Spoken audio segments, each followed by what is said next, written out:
For the last 14 years, my wife and I have lived in this log cabin just like the Amish. We heat with a wood cook stove. We live off 100% rainwater. We poop in buckets. Well, they have outhouses. We grow 90% of our own food. And today, I'm going to show you guys how the Amish keep warm in the winter. So what we have here is what you call a wood cook stove. I don't know, maybe you watched some old Western movies back in the day. This is basically the heart of the homestead. A lot of different wood stoves that you can get on the market, different sizes. Each size is going to heat a different amount of square foot of your house. Now this particular brand right here is called the Pioneer Princess. And this wood stove is actually made by the Amish, and they make two different types. They make a little bit smaller stove than this. It's called the Baker's Choice. When Stacy and I first moved out here 14 years ago, that's the first stove that we got. We weren't sure, you know, we only had 600 square feet to heat. We didn't want it to take up too much space, and so we got the Baker's Choice, and then it just turned out to be just a little bit too small, and there was just some cosmetic stuff on it that Stacy didn't like. So we ended up getting the Pioneer Princess, and we got that from the Amish, and it's bigger than the Baker's Choice, so it's going to heat a lot more square foot. So we just manage it, you know, so where it won't take us out of the house. Actually, you guys don't think it maybe, but this puts off so much heat it could actually run you out of your house. And I'm going to go over a few things about the stove, how it operates, because today's clean out day actually, so that's why I'm bringing you along with me and just kind of going over all this alternative heat and cooking methods, just in case, okay? And then maybe you have some questions, you can leave them down in the comment section below. On this particular model, Pioneer Princess, you have a thermostat right here so you can see what your oven temperature is doing. I'm going to show you guys how to adjust your oven temperature. You pull the door down, and then there's your oven. On the Baker's Choice I was talking about earlier, it had a much smaller oven, so Stacy didn't really like that either. But she'll tell you it was more of the cosmetic, that's the main reason. Next up, you have your firebox. This is where you put your wood. I don't want to open it too fast because it'll smoke into the house if you open it up too fast. So you open it up nice and slow. Because I have it choked down right now, which means it's not producing a lot of fire. See, it's mostly coals in there. It'll take a second, that wind will start hitting and it'll get fired up. See that?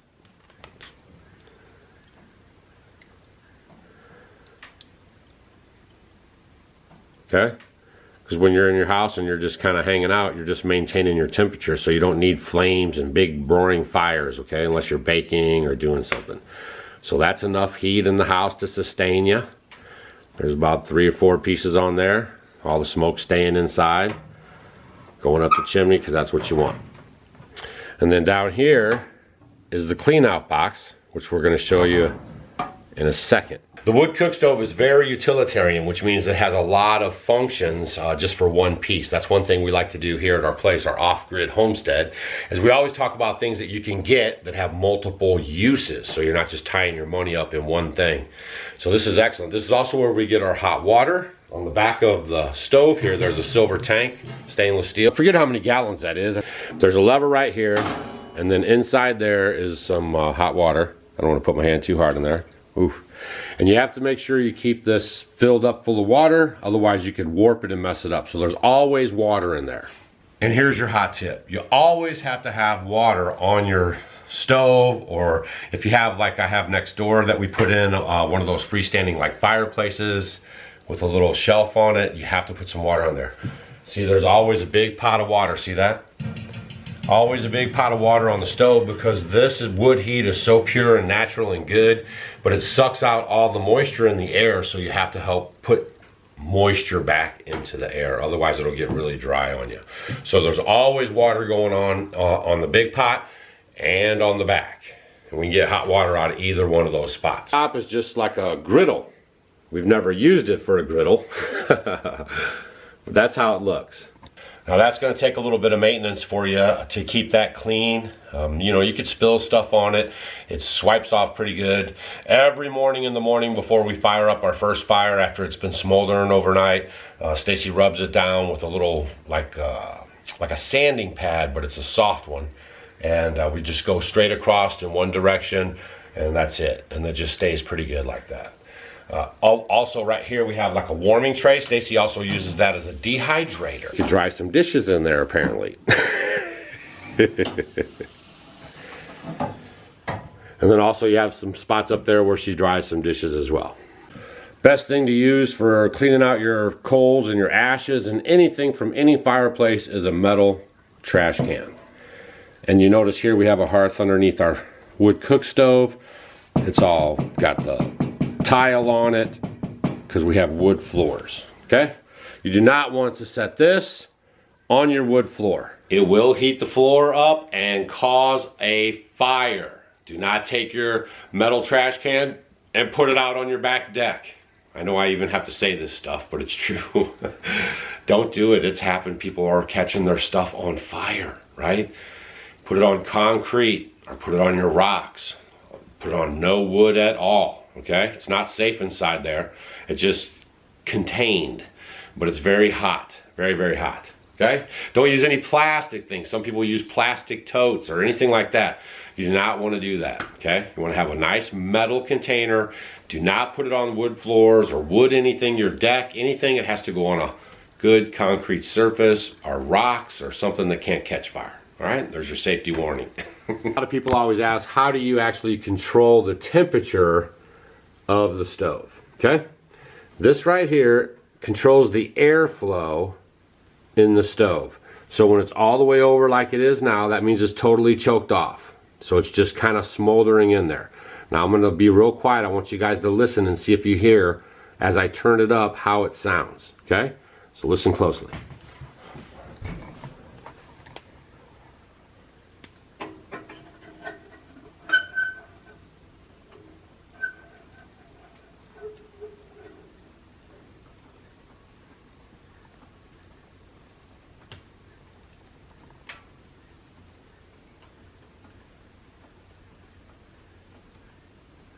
I don't know if you can hear it popping and cracking, but it is. Nighttime, you choke that all the way down and it keeps your house warm all through the night.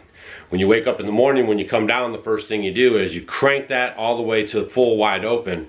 That's called your first burn in the morning. What that does is it helps take the creosote and all that stuff out of the pipe and burn it all off and everything else. So you get your first fire in the morning real hot. Okay, and then you start adding your wood to it and then you're off to the races. Now what you want to be careful of on the wood cook stoves is you can actually get them too hot and you'll warp your top. Okay, that's a thing. Don't do that. You'll start to see that thing glow or something. That's bad news bears. I'll give you a couple tips real quick on how not to do that. All right, because we're going to clean out the box here, I'll show you what's up. See the height of the firewood right now? See how it's this high? Okay. That means your clearance to the top is, you're losing clearance to the top. Okay, when we get this cleaned out in a second, so stay with me, you'll see how deep this goes. And then these are ashes, ashes, ashes, ashes, ashes. And if you let this get higher and higher without cleaning it out, pretty soon you'll be putting your wood in up here. And then there's so much heat right there on the top. Boom, she gone. That's one control knob that I've showed you, and that takes care of the temperature. There's a little stuff on the side there, I can't really see it. I'm not going to go through all the trouble, but there's a low and a high, and it kind of gives you like a temperature range in there. But it's just like cooking at home. This is your back air vent up the flue, okay? So at nighttime, if you want to keep the more heat in, you'll shut that. We can't do it because we have too much wind around here, so we leave it open. It's wide open. We'll just let all the air go right up the flue, and that's it right there, and it goes right up through the floor, upstairs, and out the roof. You guys want to hear something funny? Is you know, I don't have any knowledge of this stuff. I never even seen a wood cook stove before in my life, really. My grandma never had one. They all lived in the city, so I've never really was around wood cook stoves or anything else. So I guess what I'm saying is, you know, try new things, stretch yourself a little bit. I always get some good gloves. These are like welder gloves, right? Because this stuff's hot. Do not disrespect the wood cook stove, all right? Seriously, don't do it. You won't like it, okay? I'm gonna show you guys how to clean this bad boy out.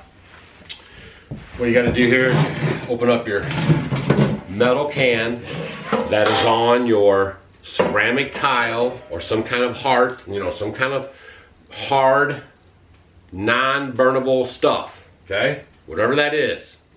Even if it's just rock board or something. I don't even know if that'll work, but do your homework.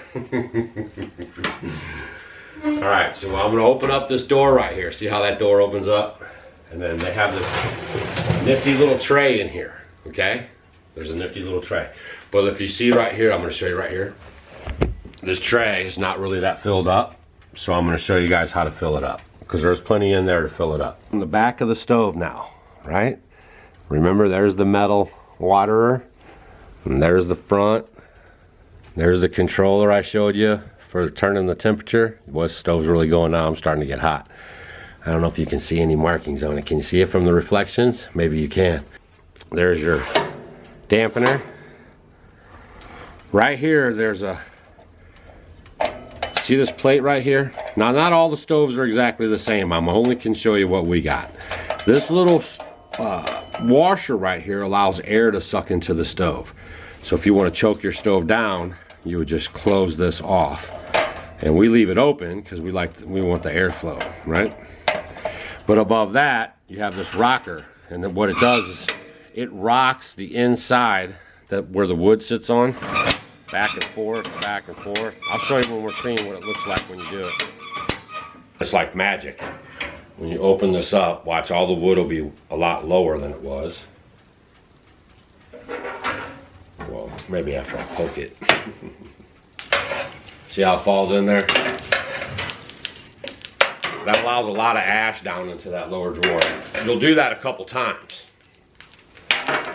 This off-grid living ain't for the faint of heart, you know. See those sparks? Don't get scared. But I mean, seriously, like this, living this way is a lot of work. And that's why, you know, city life can be appealing. Like it looks kind of good. But it's not. It's not. We've lived all different kinds of ways, and this has been the best way we've lived as our adults in our adult life. It's good to challenge your mind and to have different environments and to sweat and to have, you know, just to live life, I guess you'd say. I don't know how else to explain it. But I'm going to show you guys how the drawer looks now. And see, you have some hot coals on there. See that? Didn't have that before. Drawer's a little more filled up. Like I said, I got a lot more to go. See how there doesn't have no back on there? And then, nice and easy.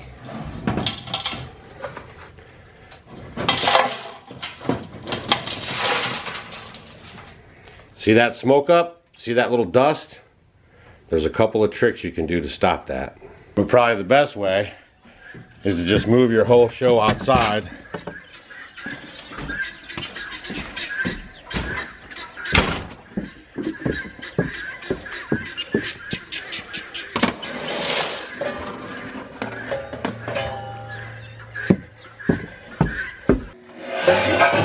And repeat the process. See what we got now? Definitely a little fuller. And man, is it hot.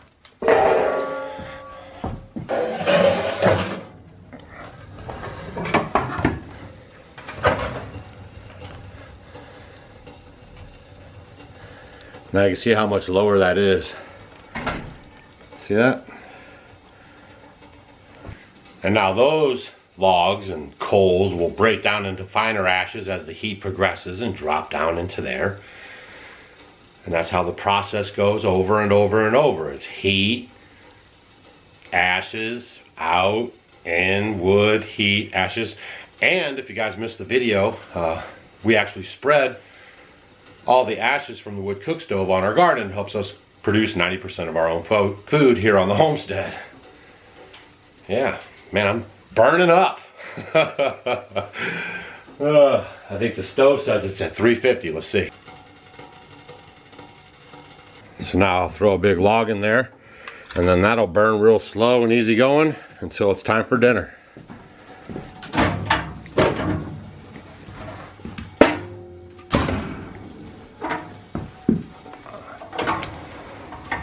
You want to make sure you put your lid on your can right away, because you want to suffocate all the air in that trash can so the fire goes out.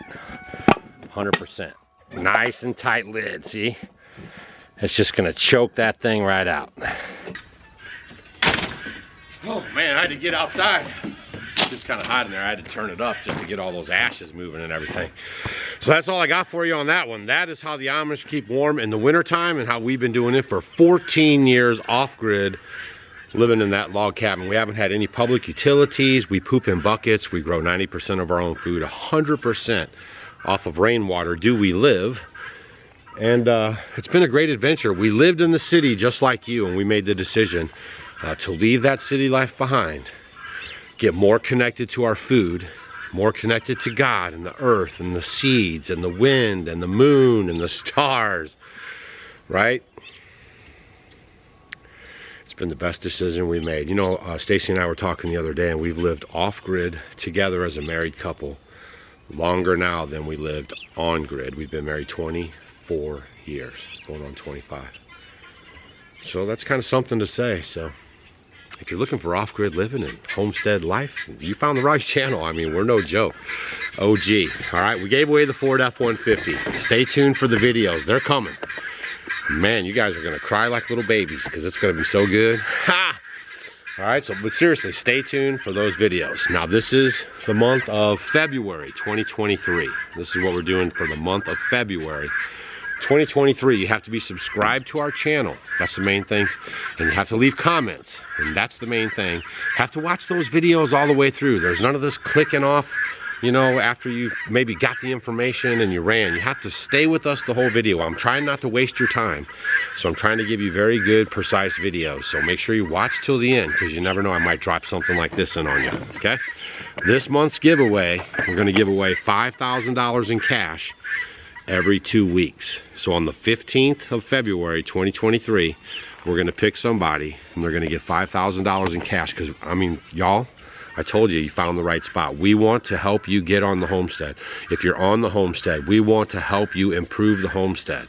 Whatever you're doing, we want to help better your life. And if you show up to our videos and you hit the thumbs up, you leave a comment, and you are subscribed, and you share our information, tell your people about us, we're going to change lives, right? Now you have to go to offgridwithdougandstacy.com to register for the contest, okay?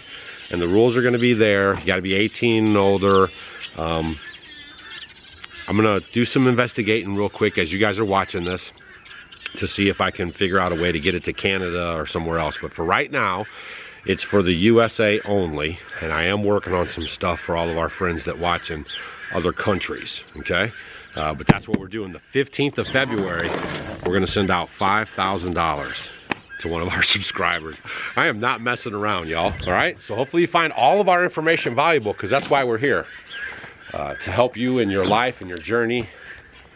So you didn't find us by accident, right? So you guys have a great day. Make sure you go to offgridwithdougandstacy.com to register. All the information will be there for you guys. And stay tuned to see who wins that F-150 and how that goes down. That's going to be great. See ya.